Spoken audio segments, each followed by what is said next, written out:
Assalamualaikum warahmatullahi wabarakatuh. Bagaimana kabar kalian hari ini? Semoga semuanya dalam keadaan sehat walafiat. Hari ini adalah mapel kimia organik ya. Ibu akan sedikit mengulas tentang apa yang sudah Ibu share PPT kemarin mengenai kimia organik serta senyawa organik. Hari ini ada tambahan mengenai golongan senyawa hidrokarbon beserta tata namanya serta strukturnya seperti apa. Oke. Yang dipelajari dalam kimia organik, yang pertama strukturnya, yang kedua sifat fisika serta kimianya, lalu yang ketiga reaksi kimia serta sintesis atau pembuatan dari senyawa organik. Nah, untuk reaksi tolong ya tolong dipelajari lebih dalam lagi. Jangan sampai kalian selewat-lewat kalau belajar kimia organik, karena setahun ini reaksi itu akan dipakai terus-menerus. Jadi tolong Ibu pesan dari awal, tolong lebih memahami lagi tentang reaksi kimia. Lalu apa yang dimaksud senyawa organik? Contohnya, contoh struktur dari senyawa organik sudah ada ya di PPT, itu Ibu tampilkan. Jadi semua yang mengandung karbon dan hidrogen adalah senyawa organik, kecuali itu karbida, karbonat, dan oksida karbon. Kenapa mereka bukan senyawa organik? Itu karena ikatannya merupakan ikatan ion.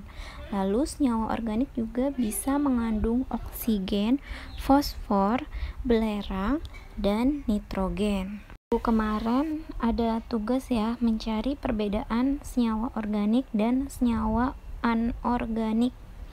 Nanti Ibu akan bahas perbedaan senyawa organik dan anorganik.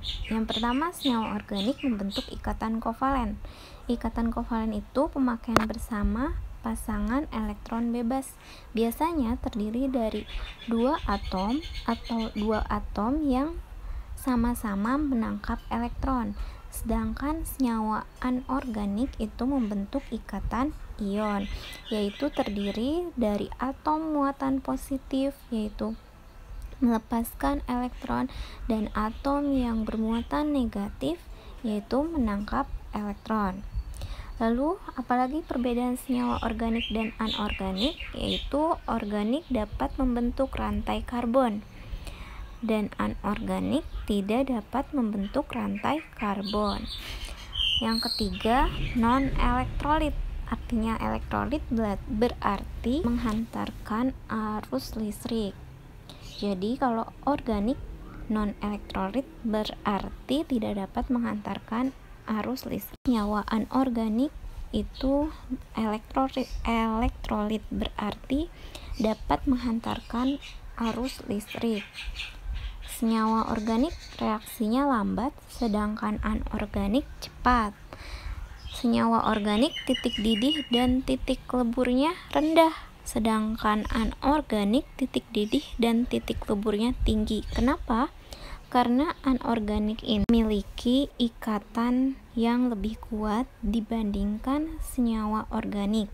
Itu tadi karena anorganik ikatan ion dipecahkannya itu lebih sulit dibandingkan senyawa organik yang memiliki ikatan kovalen. Ikatannya lebih lemah dibandingkan ikatan ionik. Kemudian senyawa organik larut dalam pelarut organik dan anorganik larut dalam pelarut pengion. Nah, Ibu menjelaskan lagi tentang non-elektrolit. Kenapa organik non-elektrolit? Itu karena ikatannya kovalen. Sedangkan anorganik kenapa elektrolit? Itu karena dia kan ikatannya ionik antara positif dan negatif, sehingga dapat menghantarkan arus listrik. Struktur senyawa organik ada 3. Yang pertama, struktur mampat, artinya ikatan karbon dengan H-nya tidak diperlihatkan. Yang kedua, struktur garis, berarti berbentuk garis. Satu titik sudut atau satu garis mengandung satu atom karbon. Yang ketiga, struktur lengkap, artinya semua ikatannya diperlihatkan, termasuk ikatan antara karbon dengan hidrogen. Atom karbon memiliki 4 elektron valensi. Jadi, setiap atom karbon memiliki 4 tangan. Apa yang dimaksud dengan hidrokarbon? Hidrokarbon ini adalah senyawa organik yang mengandung atom karbon dan hidrogen saja, tidak ada unsur lainnya. Keistimewaan atom karbon ada 3. Yang pertama, atom karbon memiliki 4 elektron valensi yang sudah ibu katakan sebelumnya, berarti sama saja atom karbon memiliki 4 tangan. Yang kedua, atom karbon bisa membentuk ikatan kovalen tunggal, rangkap 2, atau rangkap 3. Atom karbon dapat membentuk ikatan dengan atom karbon lainnya, membentuk rantai karbon yang terbuka atau alifatik, tertutup, dan bercabang. Selanjutnya, klasifikasi hidrokarbon berdasarkan strukturnya ya. Ada alifatik yang artinya berarti rantai karbonnya itu terbuka, baik lurus maupun bercabang. Gambarnya sudah ada ya. Ada 2 jenis alifatik. Yang pertama jenuh, berarti rantai karbonnya tunggal, dan tidak jenuh, berarti rantai karbonnya rangkap. Yang kedua yaitu alisiklik, yaitu rantai karbon tertutup, sikloalkana. Contohnya di sini ibu mencontohkan segitiga ya. Segitiga itu kan ada 3 titik, makanya dinamakan siklopropana. Ingat, satu titik itu mengandung 1 atom karbon. Yang kedua itu mengandung 5, berarti siklopentana. Maksudnya 5 di sini berarti bangun siklopentana itu mengandung 5 titik, yang artinya mengandung 5 atom karbon. Nah, kalau dalam matematika kan kalau segitiga, kalau di matematika dinamakan segitiga, tapi kalau di kimia organik dinamakan siklopropana. Untuk lebih jelasnya nanti ibu akan kasih tahu mengenai tata nama dari alkana. Kemudian yang ketiga aromatik, yaitu rantai karbon tertutup dengan ikatan terkonjugasi atau ikatan selang-seling. Jadi rantai karbonnya tertutup sama kayak alisiklik, tapi bedanya kalau aromatik ini mengandung ikatan terkonjugasi. Maksudnya selang-seling di sini itu, jadi kan di rantai karbon tertutup itu ada ikatan rangkap. Jadi ikatan rangkapnya itu ada, tidak ada, dan tidak ada. Berikut adalah contoh struktur hidrokarbon yang sudah ibu jelaskan sebelumnya. Alifatik, rantai terbuka; alisiklik, rantai tertutup; aromatik, rantai tertutup dengan ikatan terkonjugasi. Ibu tandai warna merah yang berarti itu merupakan ikatan rangkap terkonjugasinya. Golongan senyawa hidrokarbon ada 3, yaitu alkana, alkena, dan alkuna. Alkana merupakan hidrokarbon alifatik. Kalau alifatik berarti rantai terbuka. Jenuh berarti ikatannya tunggal. Yang paling sederhana memiliki rumus umum CnH2n+2. Ingat aja kalau alkana ciri-cirinya rantai karbonnya tunggal. Yang kedua alkena, berarti suatu hidrokarbon yang mengandung suatu ikatan rangkap 2 antara 2 atom C yang berurutan. Yang ketiga yaitu alkuna, yaitu hidrokarbon alifatik tidak jenuh, berarti ikatan rangkap dengan 1 ikatan karbon berikatan dengan karbon lainnya dengan ikatan rangkap 3. Berarti kesimpulannya, perbedaan dari alkana ikatannya tunggal, alkena rangkap 2, dan alkuna rangkap 3.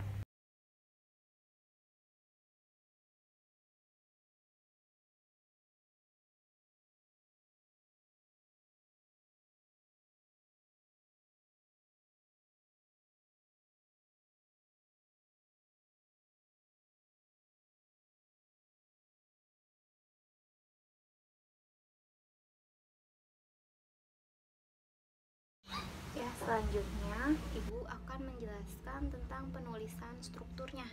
Gimana caranya struktur dari alkana ya. Pokoknya ingat, C itu punya valensi 4, berarti artinya dia punya tangan 4. Elektron valensinya 4, berarti dia punya tangan 4. Berarti dia mampu berikatan dengan C atau dengan H itu sebanyak 4 ya.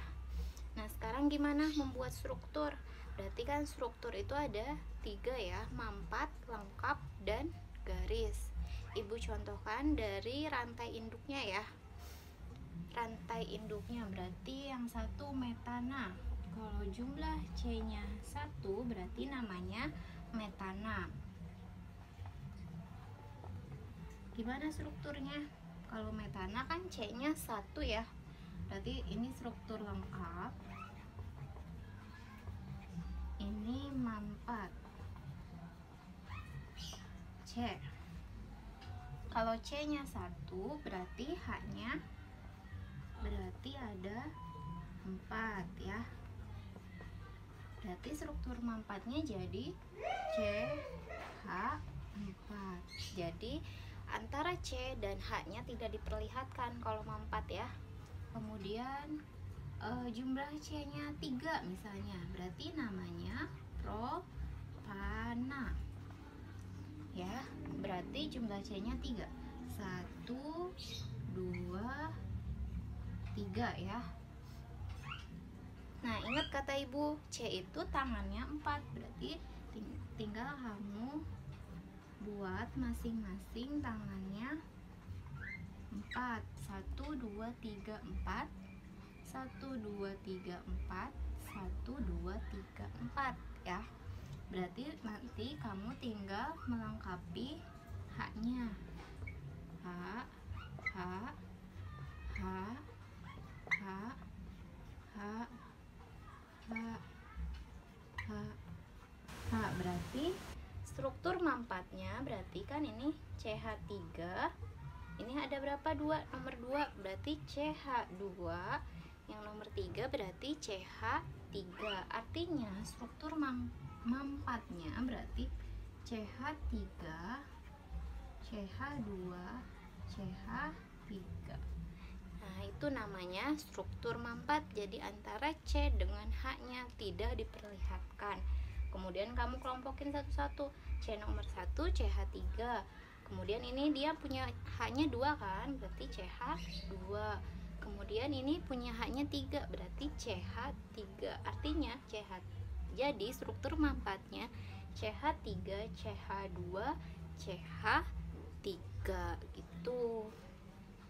Jadi ingat ya, pokoknya kuncinya kalau membuat struktur itu, C itu punya ikatan 4, 1, 2, 3, 4. Lalu kamu isi dengan, jika sudah berikatan dengan C, berarti kamu isi sisanya dengan H-nya, seperti itu. Ibu contohkan lagi. Misalnya sekarang kita masih struktur mampat dan lengkap dulu ya, garisnya nanti belakangan. Kemudian gimana kalau jumlah C-nya 4? Berarti kan kamu bikin dulu C-nya 4. Berarti namanya butana. C-nya 4, 1, 2, 3, 4. Saling berikatan ya.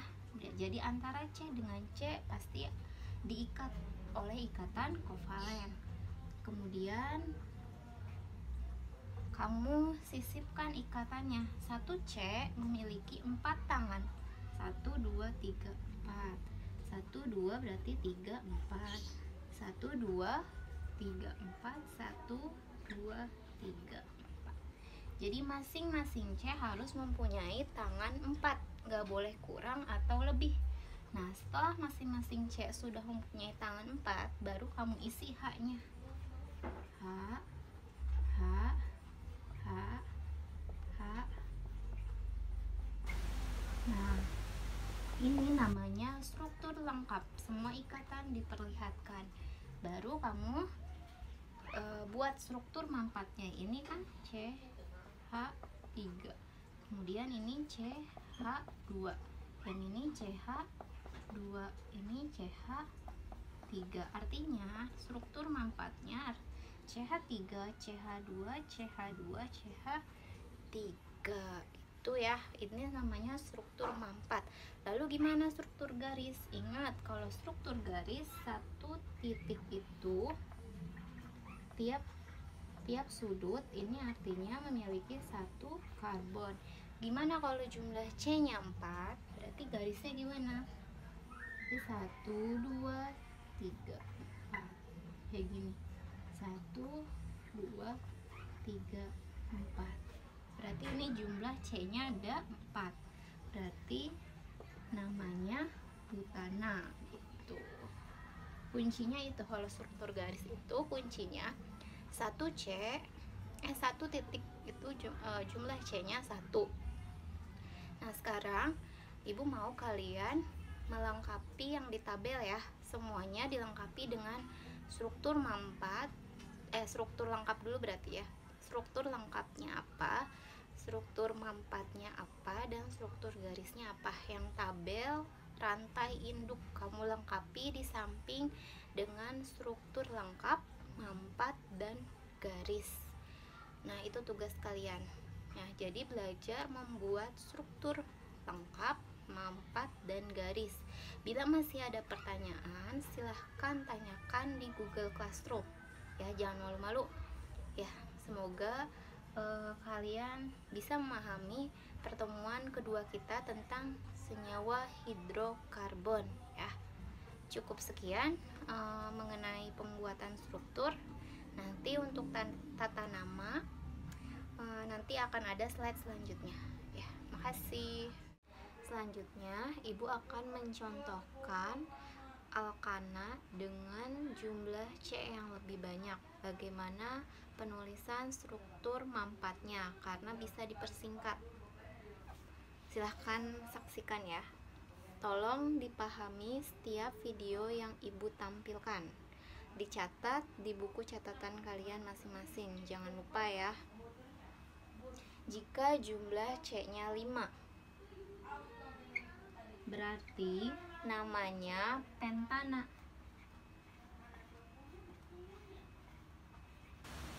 Pertama, seperti biasa kita tuliskan dulu jumlah C-nya.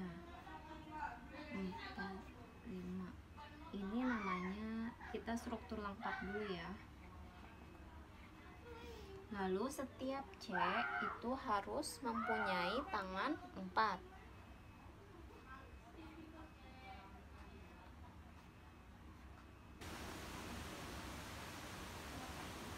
Nah, 1, 2, 3, 4. 1, 2, 3, 4. 1, 2, 3, 4. 1, 2, 3, 4. Semuanya harus mempunyai tangan 4. Kenapa? Ibu ingatkan kembali. Karena C itu memiliki elektron valensinya 4. Setelah kita lengkapi tangan-tangan C-nya 4, lalu seperti biasa, kita lengkapi jumlah H-nya.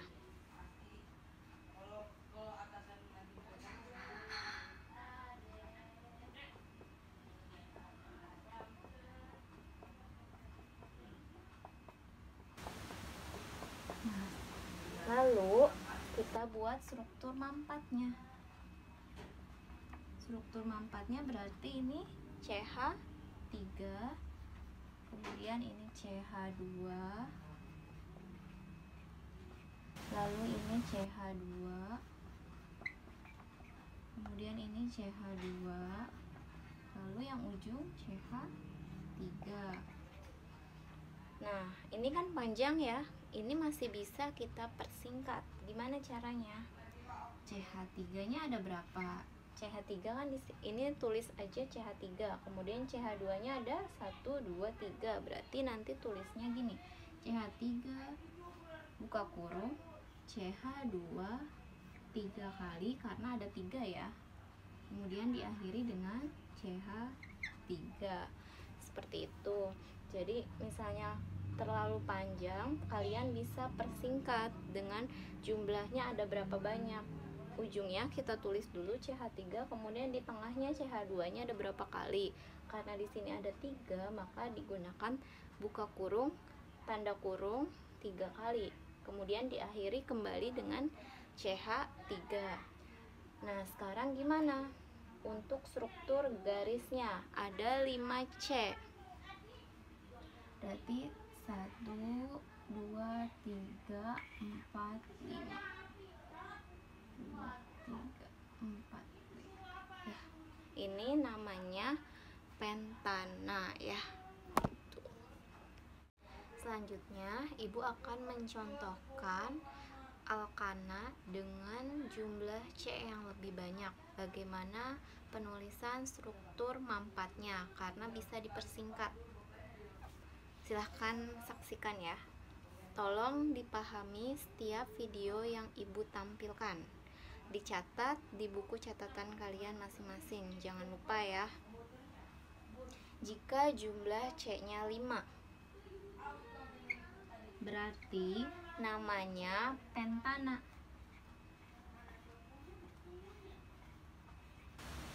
Pertama, seperti biasa, kita tuliskan dulu jumlah C-nya. 4, 5. Ini namanya, kita struktur lengkap dulu ya. Lalu setiap C itu harus mempunyai tangan 4.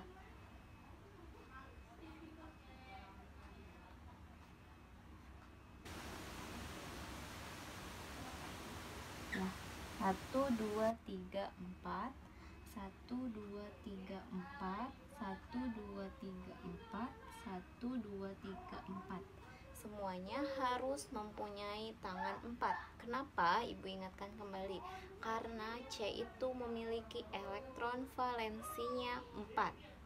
Setelah kita lengkapi tangan-tangan C-nya 4, lalu seperti biasa, kita lengkapi jumlah H-nya.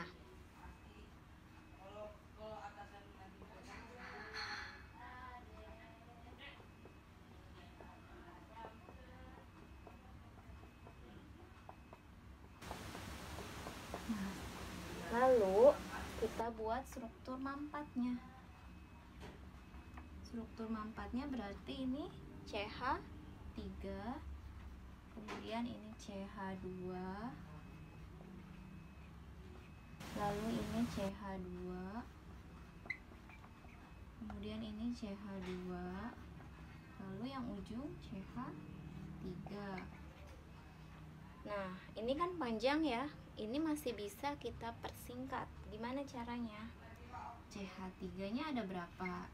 CH3 kan ini tulis aja CH3. Kemudian CH2-nya ada 1, 2, 3. Berarti nanti tulisnya gini.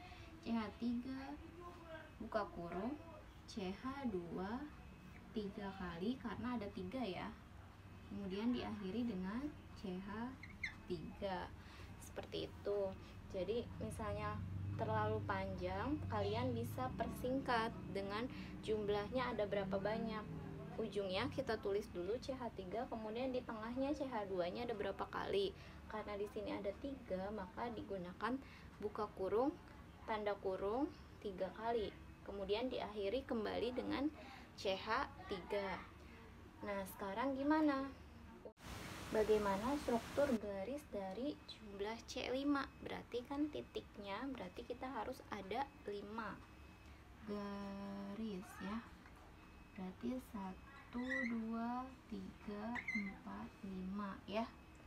Nih, titiknya 1, 2, 3, 4, 5. Ini namanya pentana. Nah, mulai sekarang kalian harus dibiasakan hafal dari jumlah C1 di alkana sampai jumlah C-nya 10. Wajib, karena itu kuncinya. Untuk kalian mengetahui tata nama, berarti kalian harus hafal rantai induk alkana serta alkil atau cabang di alkana. Setelah kalian mengetahui struktur dari senyawa organik, kan tadi ada 3 ya. Ada lengkap, mampat, dan garis. Kalian sudah tahu ya cara membuatnya. Sekarang Ibu akan mengajarkan kepada kalian bagaimana cara menamai senyawa organik alkana. Yang pertama, ini aturannya aturan IUPAC ya. Pertama, Ibu akan memperkenalkan dulu apa itu rantai induk dan apa itu alkil atau cabang. Nah, yang ini yang Ibu lingkari panjang, ini namanya rantai induk.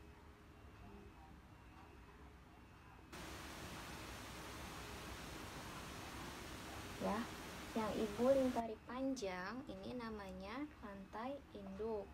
Kemudian yang ini namanya alkil atau cabang. Nah, gimana namanya? Beda ya antara nama alkil dengan nama rantai induk. Kalau rantai induk akhirannya ana karena alkana. Kalau alkil pasti akhirannya il. Misalnya rantai induk C-nya 1 metana, tapi jika jumlah alkilnya jumlah C-nya 1 namanya metil. Lalu jika jumlah C-nya 2, kalau di rantai induk namanya etana, tapi kalau di alkil namanya etil. Lalu jumlah C3, nama rantai induknya kan propana, nama alkilnya berarti kalau jumlah C-nya 3 itu propil. Jadi kalian harus bisa ya membedakan mana rantai induk dan mana alkil. Nah, kita lanjut ya. Ini contoh nomor 1. Ada suatu senyawa organik alkana. Sekarang pertama kita tentukan dulu rantai induk terpanjangnya. Rantai induk terpanjang, kemudian nomor 1 itu yang paling dekat dengan cabang. Ibu hapus dulu ya. Yang paling dekat dengan cabang. Berarti ini kan cabangnya ya. Berarti dari kiri atau dari kanan? Berarti dari kanan ya, karena lebih dekatan dari kanan dibandingkan dari kiri. Kalau di kiri cabangnya di nomor berapa? 1, 2, 3, 4. Cabangnya di nomor 4 kalau dari kiri. Kalau dari kanan cabangnya ada di nomor 2. Berarti yang paling dekat itu ada dari kanan ya. Berarti kita nomori nomor 1-nya itu dari kanan. 1, 2, 3, 4, 5. Kemudian di nomor 2 ada cabang ya. Di nomor 2 ada cabang. Berarti namanya jadi apa? Kan rantai induknya ada 5. Berarti jumlah 5 namanya pentana. Kalau alkil yang jumlahnya 1 namanya metil. Gimana cara namainnya? Pertama, kita tunjukkan dulu posisi cabangnya. Di sini ya. Posisi cabangnya. Berarti ini ada di nomor 2. Berarti 2 strip antara angka dan huruf harus dipakai jarak dengan dengan tanda strip ya. Berarti 2 metil, karena di nomor 2 ada alkil ya. Berarti jadi namanya 2 metil. Kemudian baru nama rantai induknya 2 metil pentana, karena ada 5. 1, 2, 3, 4, 5 ya. Ibu ulangi lagi. Jadi yang pertama kita lakukan dalam tata nama alkana itu pertama kita ini dulu, nomori dulu rantai induknya. C nomor 1 itu dari yang paling dekat dengan cabang. Kemudian kamu tentukan rantai induk terpanjang. Berarti kan terpanjang ke samping ya. Berarti dari kiri atau dari kanan? C nomor 1 itu harus paling dekat dengan cabang, berarti dari kanan. Setelah kita nomori, kemudian tentukan tata namanya. Diawali dengan posisi alkil. Berarti ini ada di nomor 2 ya. Berarti 2 metil. Kemudian baru nama rantai induknya. Ada 5 jadinya pentana. Jumlah C1 pada alkil berarti metil. Jumlah C5 pada rantai induk pentana. Tuh. Contoh lain. Ini ada contoh lain, ada di nomor 2 ya. ini ada senyawa organik alkana. Nah, pertama tentukan dulu rantai induknya terpanjang. Berarti kan 1, 2, 3, 4, 5. Dari kiri atau dari kanan? Kalau dari kanan ini cuman ada 1 cabang ya. Kalau dari kiri kita punya 2 cabang. Berarti diutamakan dari kiri nomor satunya.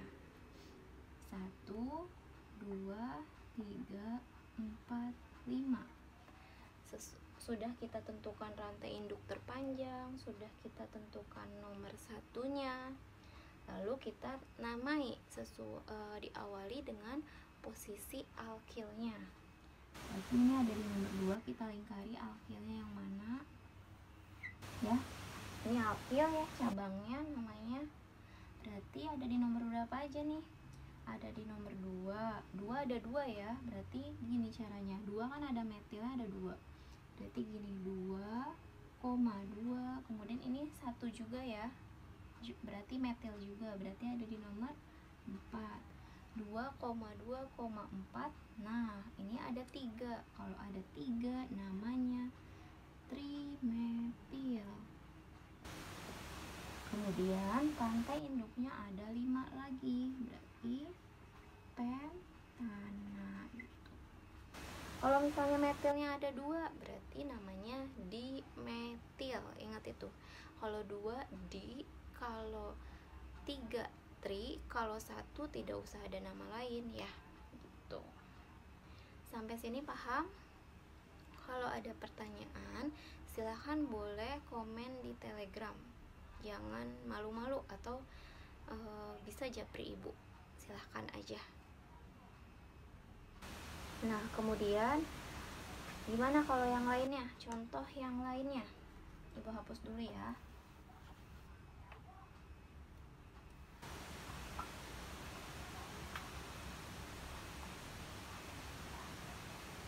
Tata nama. Alkana. Contoh lainnya, misalnya ini CH3, CH3, CH3, CH2, CH3. Nah, sama kayak tadi, tentukan dulu rantai induk terpanjang. Coba. Nah, rantai induk itu tidak selalu ke samping, bisa dari bawah atau dari atas ya. Ini kalau ke samping ada berapa? 1, 2, 3, 4. Kalau dari bawah 1, 2, 3, 4 juga ya, sama. Berarti ini sama kalau kasus ini. Kalau dari bawah kan sama, kalau dari samping juga sama 4. Berarti dari mana saja juga boleh. Kemudian penomorannya dari kiri atau dari kanan? Berarti dari kiri ya, karena yang paling dekat dengan cabang. 1, 2, 3, 4. Berarti ini ada di nomor 2 ya. Kalau 4 namanya jangan lupa posisi alkil dulu. Ini ada di nomor 2 ada metil. Berarti 2,2 dimetil. Kemudian ada 4 namanya butana. Gitu. Masih sama kayak tadi ya, nggak beda jauh. Contoh yang lainnya. Bentar.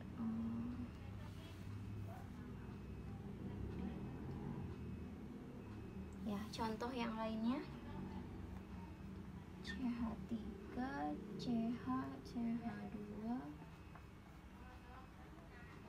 kemudian CH2. Ini ada lagi cabang CH3 ke samping, CH2, CH2, CH3,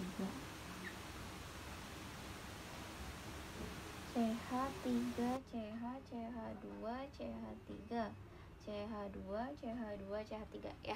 Ini contoh keempat kita. Ini tadi nomor 3, nomor 4 ya. Kata ibu tadi, tentukan rantai induk terpanjangnya. Coba, kata ibu nggak selalu ke samping ya. Dari bawah bisa, dari atas juga bisa, yang penting terpanjang. Dari kiri 1, 2, 3, 4, 5. Kalau dari bawah gimana? 1, 2, 3, 4, 5, 6. Berarti bisa dari bawah ya, karena lebih panjang. Kalau dari samping 1, 2, 3, 4, 5, jumlah C-nya 5. Kalau dari bawah 1, 2, 3, 4, 5, 6. Berarti dari bawah ya. Dari sini atau dari sini? Yang paling dekat dengan cabang. Cabangnya kan di sini ya. Berarti dari bawah. 1, 2, 3, 4, 5, 6. Cabangnya mana? Berarti yang ini ya. Sama, metil lagi. Jadinya 3 metil. Ada 6. Kalau 6 namanya apa? Rantai induk heksana. Tuh. Nih ya. Kemudian contoh yang lainnya. Kalau ibu kecepatan bisa bilang di Telegram, nanti akan ibu jelaskan lagi ya. Nih, pokoknya perhatikan baik-baik. Pokoknya rantai induk awal kita tentukan dulu rantai induk terpanjang. Tidak selalu dari samping kiri atau kanan, bisa dari bawah. Kemudian nomor satunya dari C yang paling dekat dengan cabang. Nih kata ibu tadi, kalau dari samping ini 5 ya. Kalau dari bawah ada 6, berarti dari bawah. Bisa dari sini nggak sih Bu? 1, 2, 3, 4, 5, 6. Tidak bisa ya, karena cabangnya ada di sini. Kata ibu tadi, C nomor 1 adalah yang paling dekat dengan cabang. Contoh kelima. Terakhir, contoh kelima.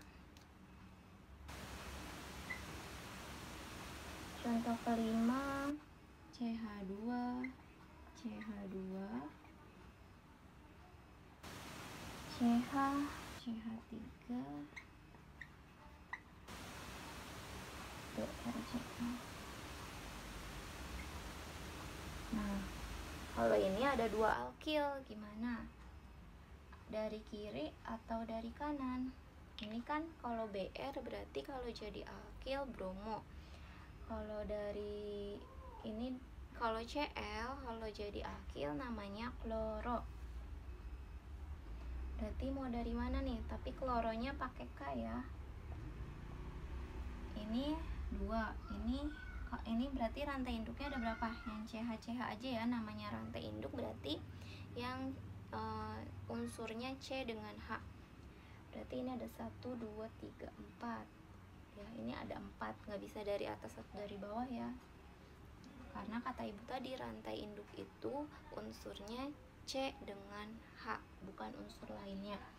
Berarti kalau dari kiri atau dari kanan? Kalau dari kanan, bromonya ada di nomor 2 nih, alkilnya. Kalau dari kiri ada di nomor 1. Berarti ya kata ibu tadi, C nomor 1 adalah yang paling dekat dengan cabang. Berarti dari kiri ya.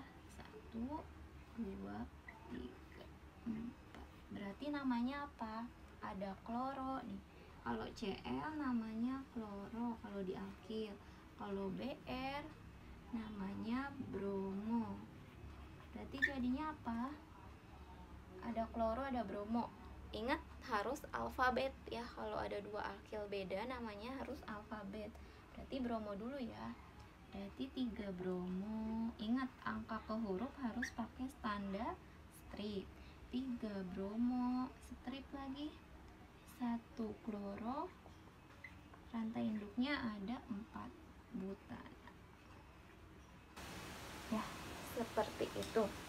Nanti ibu akan menugaskan 5 aja tata nama untuk tugas kalian di rumah. Berarti tugasnya ada 2 ya. Tugas dikumpulkan minggu depan. Minggu depan itu ada 2. Yang pertama, tugasnya dikumpulkan minggu depan maksudnya ya.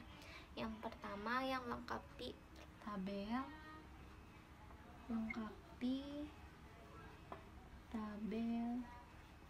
rantai induk ya, dengan struktur lengkap, manfaat, dan garis. Yang kedua, tata nama. Ya, tata namanya nanti Ibu share ke kalian tugasnya seperti apa. Kalau yang melengkapi tabel udah ada ya, sudah ada di di slide, tinggal kalian lengkapi aja. Cukup sekian dari Ibu, kurang lebihnya Ibu mohon maaf. Ibu harap kalian benar-benar belajar kimia organiknya, karena kuncinya itu sebenarnya ada di awal. Dari tata nama, reaksi kimia, harus benar-benar belajarnya, dari pembuatan struktur juga. Ibu harap apa yang Ibu sampaikan ke kalian bisa bermanfaat untuk kalian. Jika ada yang masih kurang dimengerti atau kurang paham, silahkan WA Ibu, Telegram Ibu, atau mau komen di Classroom, mangga aja. Cuman kalau Classroom Ibu suka ketinggalan kalau Classroom, jadi di Telegram atau WA aja ya, silahkan saja. Pokoknya kalian harus belajar semaksimal mungkin, semampu kalian. Semangat, semoga sukses. Kita bisa belajar dengan lancar di kimia organik ini, dimudahkan sampai 1 tahun ke depan.